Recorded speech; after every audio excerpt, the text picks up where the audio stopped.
Hello everyone, welcome back to my channel. আমি কৃত্তিকা। আজকে আমি দুটো বিয়েবাড়ির ভ্লগ নিয়ে হাজির। একই দিনে দুইখানা বিয়েবাড়ি পড়েছিল, দুটোর কোনোটাই মিস করা যাবে না।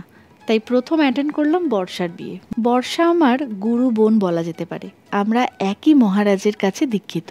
আমাদের গুরু স্বামী দেবানন্দ মহারাজের আশ্রমে আমরা একসাথে বহু অনুষ্ঠান করেছি, নাটক করেছি, নাচ করেছি, আরও কত কিছু। ওই আশ্রমে আমাদের একটা ইয়ং গ্রুপ ছিল, মানে ওই 18 থেকে 24 এই বয়সী ছেলে মেয়েদের একটা গ্রুপ। এই বর্ষার বিয়েতে এসে ওই গ্রুপের অনেকজনের সাথে দেখা হলো, যাদের সাথে প্রচুর প্রচুর প্রচুর স্মৃতি জড়িয়ে আছে ছোটোবেলার, মানে যে সময় ওই ইয়ং গ্রুপের সঙ্গে যুক্ত ছিলাম। তো তাদের মধ্যে অধিকাংশই হয় বিয়ে হয়ে বাইরে চলে গেছে বা পড়াশোনা বা চাকরির জন্য বাইরে চলে গেছে। এই বিয়ে বাড়িটায় আমাদের বাড়ির সবার নিমন্ত্রণ রয়েছে, তাই আমরা সবাই একসাথে প্রথম এই বিয়ে বাড়িটায় এসেছি।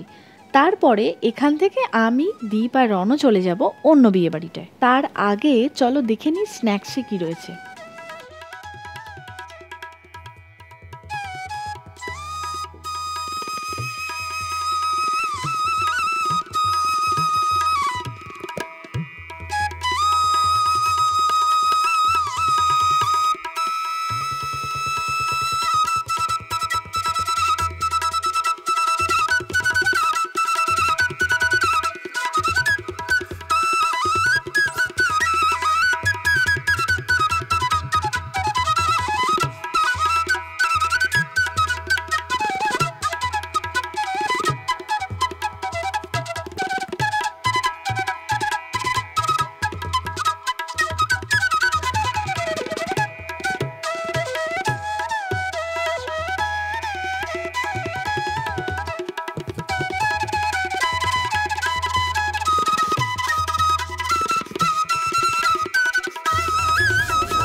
আর একটু আগে যদি আমরা চলে যেতাম তাহলে আর বরকে দেখা হতো না।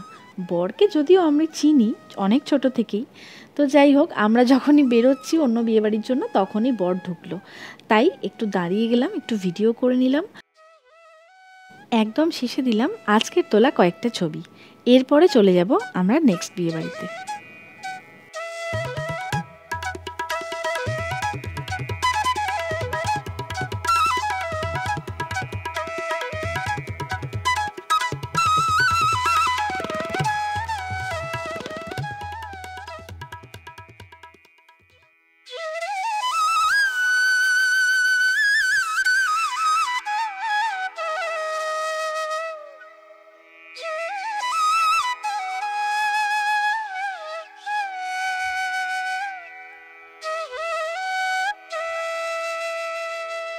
দ্বিতীয় বিয়ে বাড়িটায় যখন পৌঁছালাম ততক্ষণে অনেকেই খেয়ে দিয়ে বাড়ি চলে গেছে, আর বিয়ের অনুষ্ঠানের একদম শেষ পর্যায়ে চলছে।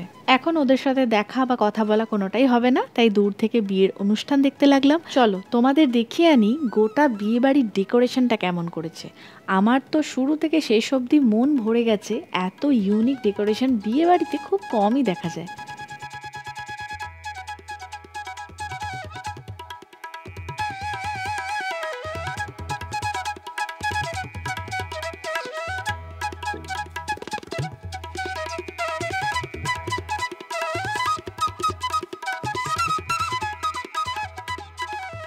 কি সুন্দর না ডেকোরেশনটা।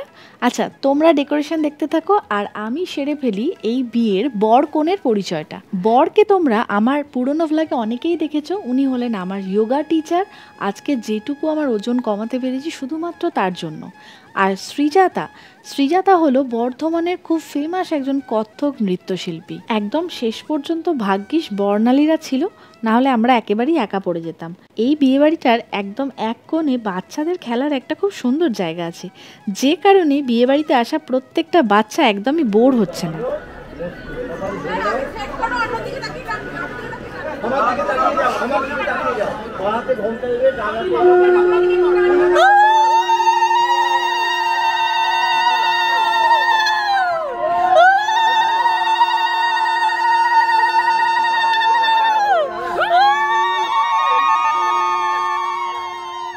সুন্দর একটা মুহূর্তের সাক্ষী হয়ে রইলাম।